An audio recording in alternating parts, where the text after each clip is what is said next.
Okay, good morning, good afternoon, good evening, wherever you are. I'd like to welcome you to today's conference. I'm Eli Noam, the professor at Columbia University Business School, director of the Columbia Institute for Tele-Information, which is a research institute at the university, the first research institute on media communications, internet, and applications at a major business school. I'd like to start with thanks to Mike Wechsler, who organized the program, to Keith Bowie, who plays a major role in it, to Jason Buckwitz, who organized much of the logistics here, and to Corey Spencer. But in particular to Dr. Leon Perlman, who did start this whole program on digital financial services. And Leon will also speak soon. And I'd like to thank the great expert speakers who are willing to share their wisdom and analysis with us, and to the audience, which at the latest count was about 180 people. In those years in which we've held the DFSO, the Digital Financial Services Observatory, we've had 7 summits. We had many articles, white papers, conferences, workshops, speaking at third-party events, organizing and co-organizing, participating in international consortia, and generally playing a role in this field. We've been supported, and we thank the Gates Foundation, Chris Calabria, thank you. The New Ventures Fund, NVF, Joel Luongo, thank you again too. So today's event brings many of the world's leading experts on this subject, but it is perhaps kind of useful for me to say 2-3 minutes of introduction about the whole issue of cybersecurity. Cyber, the word goes back to Greek, navigator. It goes back to Norbert Wiener, a professor at MIT, quite celebrated in the 1950s, applied it to computers and data. Cyber was everything, but then came E, as in e-commerce, email, and that is being used today interchangeably and maybe as a substitute and a stronger word for instead of cyber commerce, which used to be the term, it's now e-commerce. But where the word cyber is dominant is in the area of crime and struggle. Cyber crime, cyber warfare, cyber hacking, cyber attacks, cyber criminals, cyber terrorists. It seems that the term E isn't strong enough, emphatic enough. E is limp, cyber is strong. Cyber is E on steroids. Which means that everybody recognizes that cybersecurity is very serious. And it is so more than ever. It is a problem in new forms and new styles of warfare, of terrorism, of election interference, of blackmail, financial blackmail, of forgeries, of theft. It is stealthy as a bat, smart as an owl, vicious as a vulture, single-minded as a penguin, socially maladjusted as a cuckoo bird, and strange. Those are all strange birds indeed. But for some reason, in the early years of cyber hacking, which was the term, it was romanticized. Robin Hoods with keyboards, standing up against the evil giant corporations, pushing the envelope, creating awareness. But we now understand better that they impose a huge private cost on organizations and a huge social cost on everyone, and a huge cost on everyone. Take the developing world. When Leon started DFSO, the notion was that it was DFS was one way to bring financial services to the billions of unbanked and unserved people around the world, making them part of the national and even global economy. And that was the first phase. But then it became clear what the obstacles would be: insecurity by users, inexperience by financial intermediaries, inflexibility by governments. And that got us to the second phase, that of dealing with cybersecurity in DFS, which we did at Columbia. We designed and built a practical tool, the ARMF framework, the Actionable Cybersecurity Risk Management Framework, long-term, for digital financial services in the developing world. And this will be presented by Keith Bowie. In cybersecurity, we have problems. There's a distinct lack of expertise. There are only some 10,000 cybersecurity professionals in the whole of Africa. Comparing to the total of employed cybersecurity workforce in the US that has been estimated at 715,000. And there's a global shortage more generally. It is exacerbated by the fact that we are drawing only on 49% of the pool. The 51% female are underdeployed, underutilized. We'll talk about that. Recent studies show that we are that cyber crime cost African economies some $3.5 billion in 2017. That's not even the most recent one. I'm sure that there are some newer numbers, much larger numbers. The loss in Kenya alone was about $650 million US dollars in 1 year alone, and that was 4 years ago. So this is a major loss to economies. Now we get to COVID, which of course is very much still around us, and certainly in the developing part of the world. COVID has actually exacerbated these shortages and these problems with the rapid transition to a remote workforce in many countries, white-collar workforce. It kind of diverted the IT experts who were engaged in cybersecurity to deal with other organizational tasks of dealing with these remote work situations. And so gaps occurred and greater utilization occurred, and more kind of insecure links were there because of the home working arrangements. And so one nonprofit cybersecurity group called the Information Systems Security Association found a 63% increase in cyber attacks relating to the pandemic. And it called COVID-19 a, quote, once in a lifetime opportunity for hackers and online scammers. So despite all these problems, more than 95% of public and private organizations in Africa spent less than $1,500 US a year on cybersecurity measures, only $1,500 a year, particular SMEs. And compare this to the US numbers, which are an average of $2,300 US per employee alone. So you can see the disparities and the inadequacies.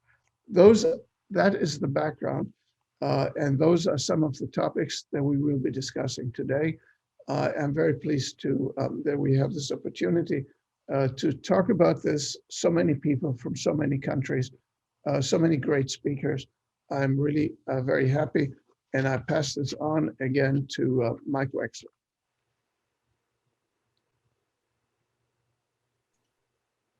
Thank you, Eli. Dr. Perlman? Okay, thank you, Michael, and thank you, Professor Noam, for those kind words, making me quite nostalgic for the days at where the DFSO and CITI. I left the end of June, and it was quite a fantastic experience, and with this webinar today, I hope to continue my interaction with CITI and the DFSO, which I founded. I'm not going to be as poetic as Professor Noam, who's got some deep historical insights, but I'll give you more contemporaneous views of cybersecurity, the background to what Keith Bowie will talk about subsequently on the actionable RMF. So background is that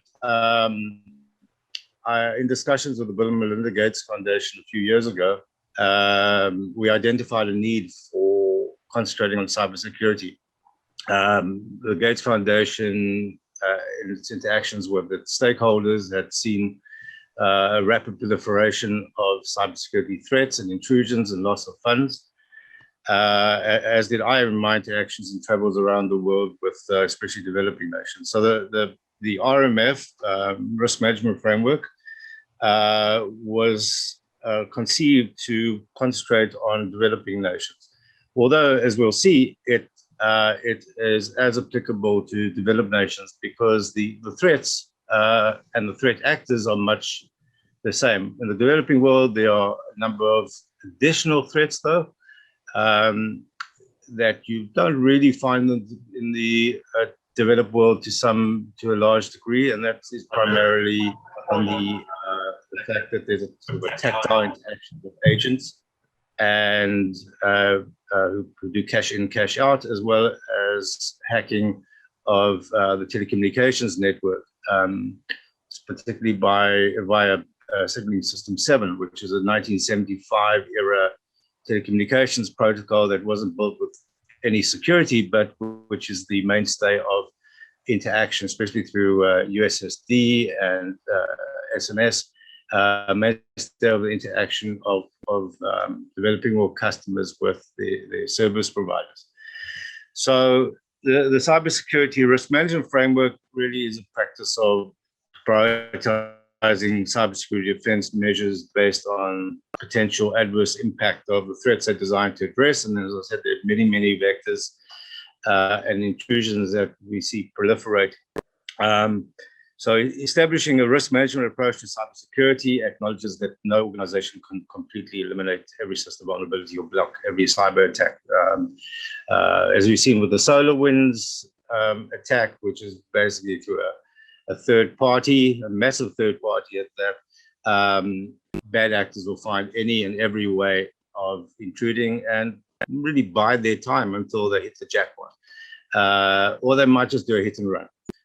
Either way, it's undesirable, and the risk management framework, to a large degree, is designed to address threats and ways to acknowledge them and prevent them and defend against them. So the organization would attend first to the flaws, the threat trends, and the attacks that matter most to their business. The RMF is a structured process used to identify potential threats and to define the strategy for eliminating and minimizing the impact of these threats, as well as the mechanisms to effectively monitor and evaluate the strategy. So I'm glad to see how the risk management framework has developed over time through various iterations, from the first formulations on a whiteboard that we did to a more interactive process where anybody around the world can engage with the risk management framework and take action based on that. So with that, I'll take my leave and thank everybody again for their wonderful work on the risk management framework and for the invitation to speak today. Over to you, Michael. Hello, everyone. Thank you, Dr. Perlman. It was great to have you join us today. I do remember, by the way, the whiteboard. We worked on that for quite a while. I would like to go ahead and now introduce to you my colleague who also joined us at the whiteboard, Keith Bowie, Associate Research Scholar at the DFSO and the Chief Architect of our ARMF. Keith, handing it over to you. Thank you, Michael, and thank you, Leon, for the opportunity to work with you. It was a great pleasure, and I do miss the whiteboard. Virtual whiteboards are not quite the same as physical whiteboards. So I just want to give a quick update on where we are with our actionable risk management framework. And some of you on this call may be familiar with it via calls or webinars that we've had before, and a couple of you actually helped us solidify the content. So for that, we are eternally grateful. So as Leon mentioned, our goal was to put some structure around the cybersecurity of the DFS ecosystem to ensure that transactions that happen and devices, etc., were protected to the best of the ability of the particular organization. So recognizing that we had a wide range of capabilities within the DFS ecosystem, we decided that we have a maturity-based approach, where a DFS actor would complete a questionnaire, which we've called a maturity assessment, which covers some basic questions about the organization and the types of devices and practices they have within their organization. And our goal there was not to make it onerous. So we really basically have between kind of 10 and 30 questions, depending on the way that you answer the questions, so that we can get a maturity level assigned. And that will then take you into the two main components, which is the threat matrix and the preventative processes. So for maturity assessment itself, we have some basic organizational details. We did agree with our expert panelists on a straw man for what of the 6 maturity levels that we have an organization may fall into. And we use that as a starting point. And depending on the questions, the answers to the questions that are presented, we then add or subtract from that maturity level. And we limit it to plus or minus two levels from the starting maturity, understanding that there's potentially more than one level that a particular type of organization may be. And we start at the maximum level of the potential assignee. Once we have the maturity level, that then keys the two main components: the preventative processes, which are based on a set of cybersecurity domains. So those of you familiar with the standard frameworks out there, this won't be rocket science to you. And it was not our intention to reinvent the wheel. It was our intention to build some IP on top of existing international standards. Within the domains, there are capabilities or principles. And within each of the principles, there are process goals, and then the processes that satisfy those goals. And as Leon mentioned, what we wanted to do here was a differentiator here is we have a process-based framework where organizations can actually not only look at, I need to do this, but also how you can do this within your organization. And while the processes may not be a 100% fit to an organization, they should give a good enough macro level steps to follow that organizations can then put in their own kind of nuances with it. And then lastly, on the threats themselves, we covered a set of, we created a set of groups of like-minded threats, got the threats into them, and then we've listed a set of responses that you can have to a particular threat, and then a tailored response depending on your cyber maturity level and actor type to that response or to that particular threat. So there's quite a wealth of information within the framework itself. When we sort of put it out to our beta testers last year to kick the tires on it, one of the comments we got was, fabulous reference material, a little bit difficult to use.